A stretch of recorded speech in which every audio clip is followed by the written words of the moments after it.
মানবদেহে প্রয়োজনীয় প্রোটিনের অন্যতম সহজ যোগানদাতা ডিম।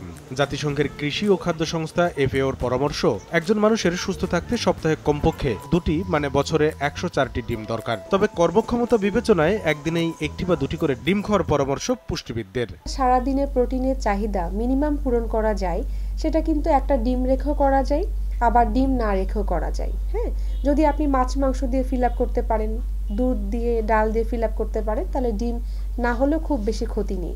কিন্তু কথা হলো যে ডিমের যে পুষ্টিগুণটা সেটা কিন্তু আদর্শ একটা পুষ্টিগুণ। যদি আপনি মনে করেন যে না, আপনি বেটার কিছু করতে চান, আর একটু ভালো থাকতে চান, তাহলে একটা ভালো প্রসেসে এভরিডে আপনি ডিম খেতে পারেন। বিকাশ করলেই বিশ্বকাপের টিকিট হবে। বেশিবার রিচার্জ বিকাশ করো, বিশ্বকাপ টিকিট জিতো।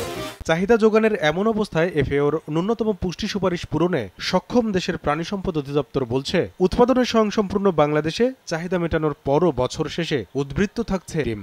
গাইডলাইন অনুযায়ী 104টা ডিম খাওয়ার কথা, আমরা এখন ভোক্তা পর্যায়ে 134টা ডিম আমরা দিতে সক্ষম। তাহলে আমদানি কেন? এমন প্রশ্নে অধিদপ্তরটি জানালো, ভোক্তাকে সুবিধা দিতে এ পথকেই ভালো মনে করেছে সরকার। এখানে আমাদের স্পষ্টভাবে আমরা জানিয়ে দিয়েছি যে আমাদের যে চাহিদা তার চেয়ে উৎপাদন আমাদের বেশি আছে। আমদানি এটা সরকার ডিসিশন।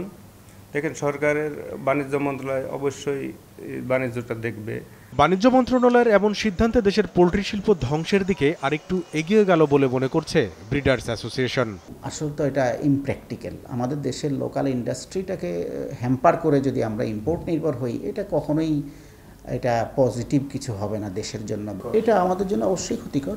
একজন খামারি আগে হয়তো আশা করতো যে একটা সময় আমার প্রোডাক্টটা লাভ হবে, সে ধৈর্য ধরে টিকে থাকতো। আজকে তো দেখা যায় ইম্পোর্ট হলে তো তার সবসময় একটা লসের সম্ভাবনাটা তৈরি হয়ে গেল, তো স্বাভাবিকভাবে সেও থাকবে না।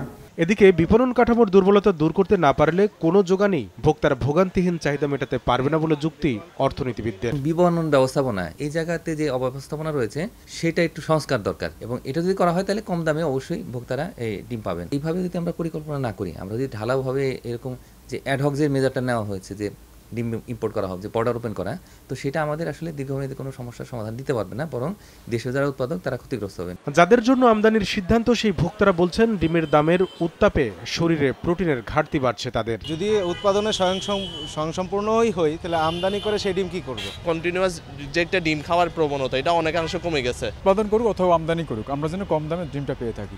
সরকারের বেঁধে দেওয়া দামে ভোক্তার হাতে ডিম পৌঁছাতে ব্যর্থ হওয়ার পর 2 দফায় 10টি প্রতিষ্ঠানকে সম্প্রতি 10 কোটি ডিম আমদানির অনুমতি দিয়েছে বাণিজ্য মন্ত্রণালয়। কামরুল হাসান সবুজ, সময় সংবাদ, ঢাকা।